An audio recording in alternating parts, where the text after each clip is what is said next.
Hi guys, what are we going to do today? Today we are going to learn stitching. It's Stitching 101. We're going to learn some basic stitches and knots. Running stitches, whip stitches, back stitches, satin stitches, some French knots, and a quilter's knot. Let's get started. Okay, so let's do a running stitch, and this is very, very basic. I'm using a piece of fabric here, and I have a piece of wool behind it, but you could use cotton batting or nothing. So I'm going to start with my needle and thread, and I am going to start on the back side. I've already knotted my thread, and I'm coming up through the back to the front. I'm bringing a stitch down to the back, and then I am going to go forward, bring my needle back through, and I find that if you do the in and up at the same time, you can gauge your stitches and where you want to go like this a little better than guessing when it's back behind.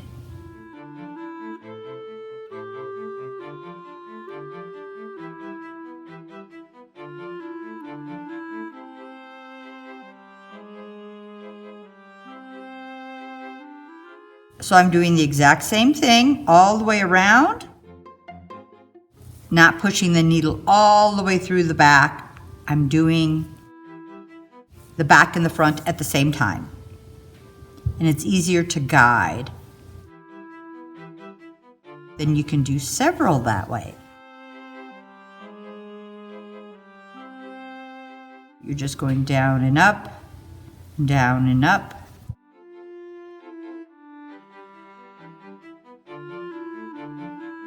So all the stitches in the back will be all these white clear spots here. So on the back, you can see they're just in the opposite spots. They're the in-between spots here. So I'm just bringing this down at the last stitch to the back, and I am just going to do a couple stitches through the back, like a tack stitch. It just tacks it in place. So when I do that, I'm just grabbing a tiny little piece, because if you weren't using two pieces of fabric, you're just grabbing a few threads so you don't see that stitch in front.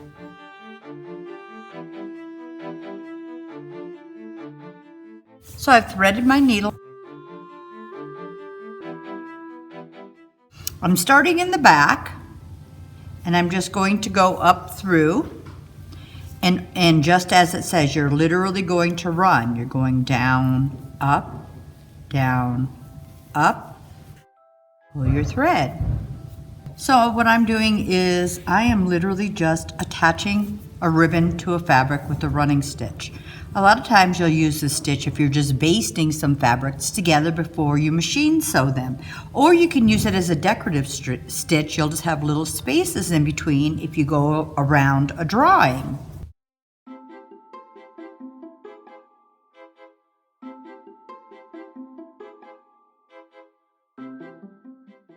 So I'm turning this around, and I'm going to bring this through. And I am just going to take my thread, and like in the beginning, start at the back, come up, and continue my running stitch all the way down this bottom end of this trim.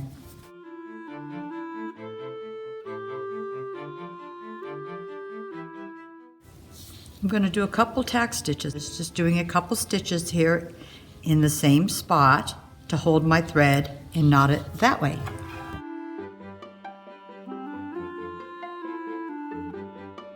So now we're going to do a back stitch, and this is going to look a lot like the running stitch, but these little open lines will be filled in. So this is great if you want to do stitcheries or words or special designs, because then you can go around your design doing this back stitch. I just drew a circle right here, and I have my needle and thread, and once again the end is knotted. I'm starting in the back, so my knot will be in the back, and I'm going to find where I have drawn that. There we go. And then I'm coming up, pulling my thread. I am going to go back down, bringing my thread and needle to the back, And then when I come back up, I'm going to, like the running stitch, I am going to go forward. The difference is you are going to fill this in. So I'm going to go right back to where this first stitch ended. And then, once again, like the running stitch, it's easier to do the poke in the front and back at the same time. I'm going to come up through where this thread is. And then I pull this forward, and then you have a solid line. So once again, go down, and then I'm going to come up. I'm going to go back down, back up through where my thread is coming up from, and continue this all the way around.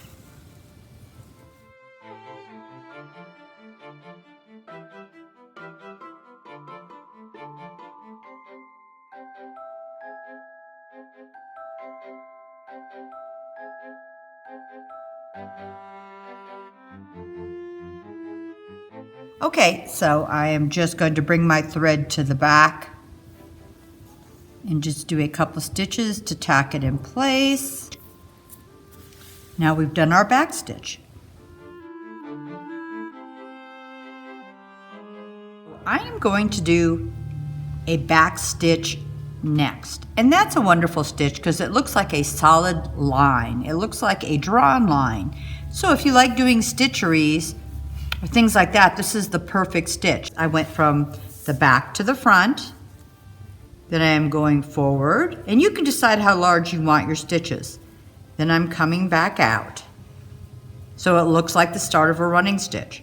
Then I'm going right back, and that's why they call it back to the beginning or the end of the previous stitch, right in there. And then I'm going to go a little forward from the other stitch, and you can see it's just filling in the line. Once again, go back, go a little bit forward.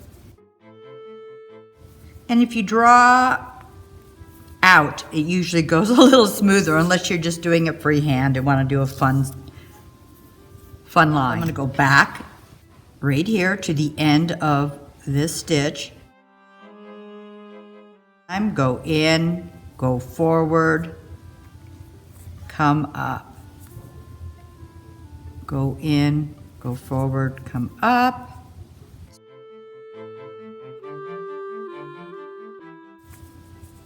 So with this stitch, what's fun is you can do any type of a shape.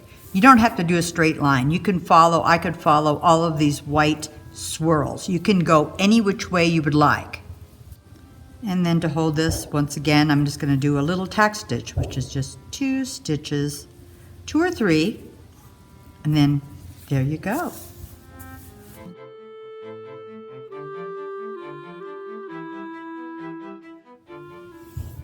So we are going to move on to our blanket stitch. And some people call it a buttonhole stitch also. It frames a piece to make it look more attractive. People use it around edges to have a pretty finished edge, or as decoration. I could actually just do a blanket stitch around the edge of this, but I thought I would try something a little different. And this is actually just a piece of paper. So I already made some little holes around, tried to make them as symmetrical as I could. So I have my thread, and it is knotted, and once again, I am going to start in the back. Now what I'm going to do is I want my needle to come up at the top edge. So if I was doing it up here, I would probably have it coming right up through the top edge, just very close to the top edge. This is how I'm going to start. I am going to put my thumb over this thread. I am going down through my first hole. On some fabrics it's very easy because they might have little lines or dots or a pattern that makes it easy to follow. This one didn't because it was a piece of paper, so I just made my holes around it. So what I'm going to do is go through this hole, this first hole, and I want to bring my needle up. I want this thread behind it, and I want my needle to come right up to the top of this edge. You go through the fabric all the way through, and then with that thread behind, you get this stitch. My thread is on top, and the first stitch you don't see as well, but when you come back to the end, you can fill that in. I'm putting my thumb on this piece of thread, bringing my needle down, bringing it up to the edge, and I even went a little further, but I'm not going to worry about it for this, just up to the edge, so it's straight up from where that hole is. So I'm holding my thumb down over this piece of thread, so when I put my needle through, I know this piece of thread is going to catch this, and it's holding it. And then you can see, that's what we get. Hold it once again, go through this hole.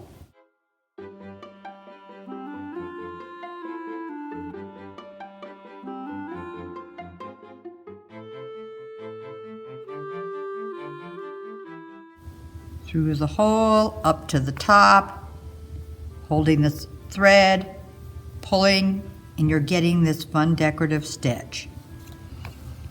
Doing a straight line is probably a little simpler than a curved line, but it really does work the same. So you can see, because I'm holding this thread and I put my needle up, when I pull it, this thread is becoming kind of like a outline of whatever I am working around, whether it be a circle or a straight line across the top.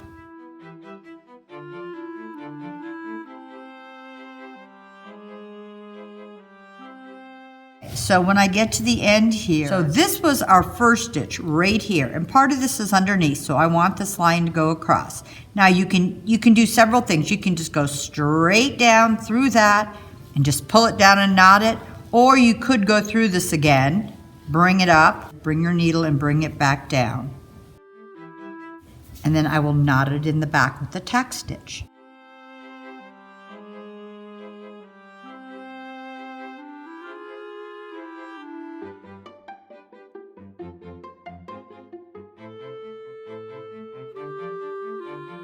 A whip stitch. And a whip stitch I use to sew two pieces together, or to attach two pieces, or to attach this edge to this edge. And there would be so many ways that you could use it. So I am turning this over because I happen to be working on the back. If I was folding it forward, I'd be working on the front. But this is where my end is. I have my needle and thread and it's knotted. I am going in between, bringing my needle up, and I will be doing pointed angles. They will be angles going up and to my right. So I'm bringing this is going to come up, and I'm grabbing the wool fabric, then going straight across. And you're not going all the way through all of your layers. You're just grabbing a piece to tack it together. So bring up at an angle, bring it over, but you're wanting to grab the piece of the fabric on the right, and you're attaching it to the piece of fabric on the left. Going over the top here, and then going underneath and coming up. I'm doing a couple tack stitches right here. I'm going to cut this, and you'll see, as long as you haven't gone through all of your layers, you won't see any of those there. But you'll see that it is finished on this edge. And there you have a whip stitch.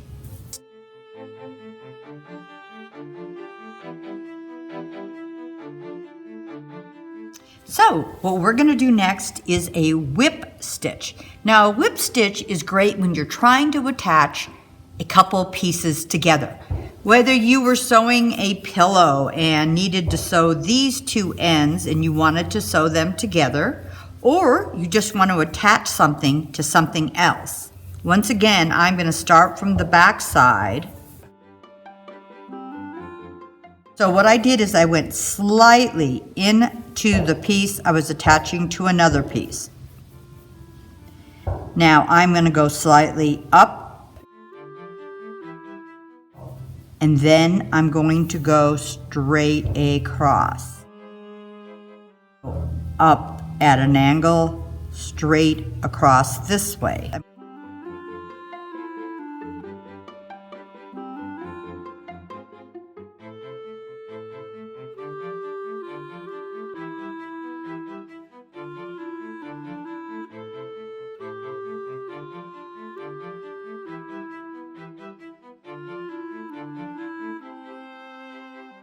To the pattern fabric, going up a ways, and then when I come back into the trim, I'm going straight across, going up at an angle, and then going in straight across. So you're getting this nice angled line.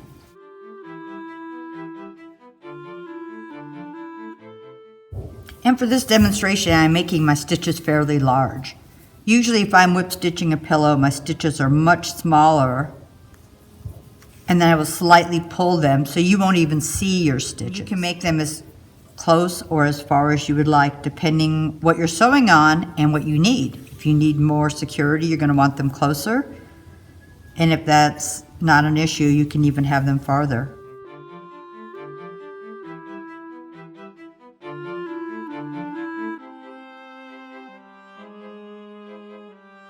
So now we're going to do a satin stitch.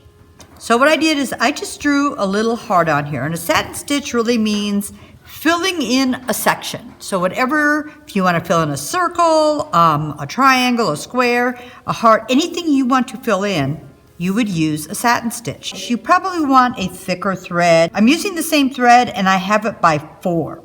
So it is going to look a little smoother, but you can do it with one single strand of thread. It just takes a little longer. My thread is knotted and I'm going to start in the back, and you can start either at the top, at the bottom, wherever you would like. And what you're going to do is fill in.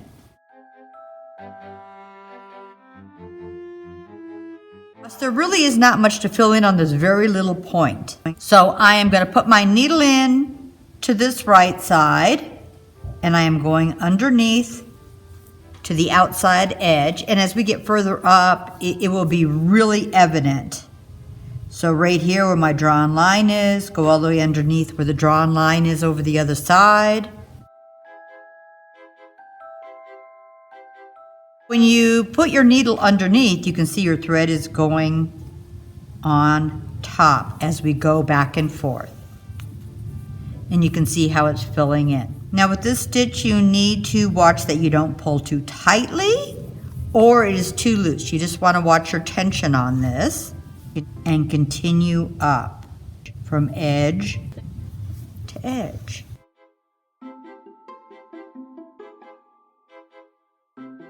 If you feel like you've missed a little section like right here, I can just go right to there, go back under.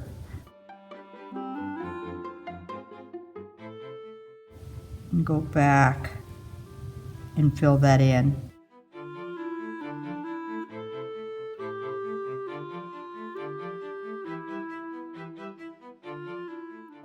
I'm going to split this apart now and start with this side of the heart. So I'm bringing my needle down to this edge, and I'm going to bring it up through the center here. Now I'm going to continue on using the edge of the heart in the center here and filling this in.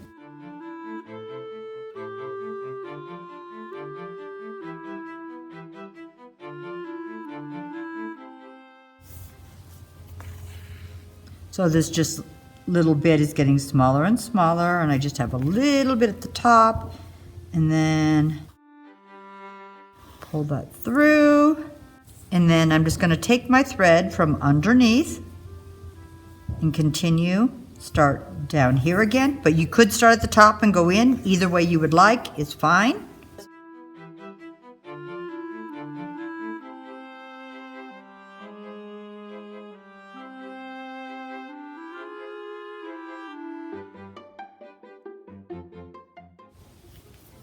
Bringing this needle to the back once again, do a little tack stitch.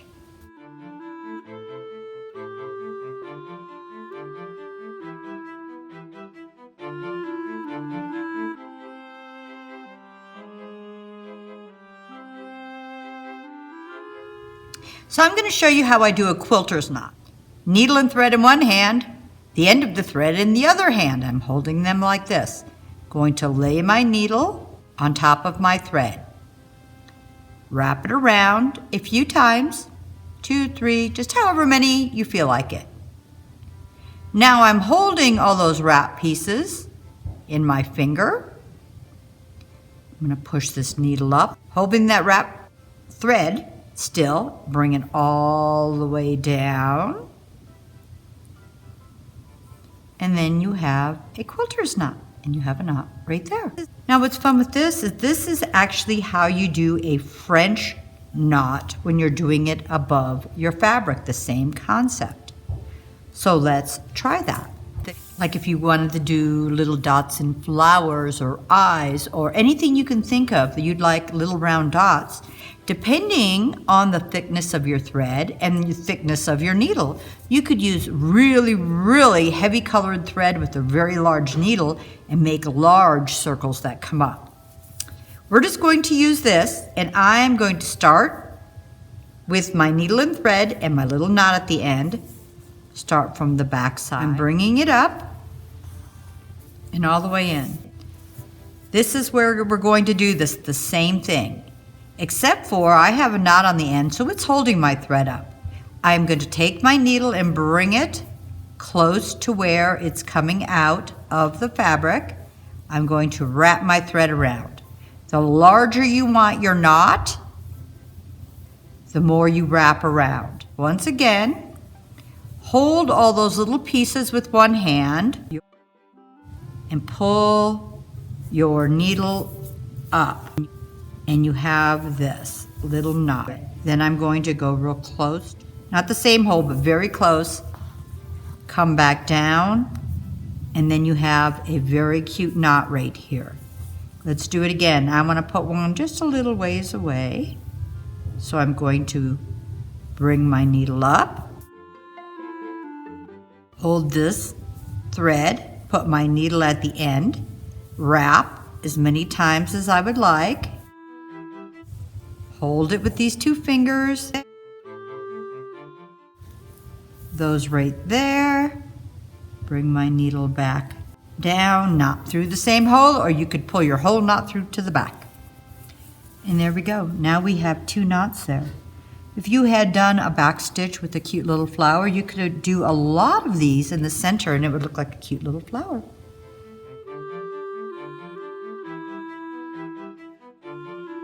So I'm going to show you a few ways I've used some of these stitches.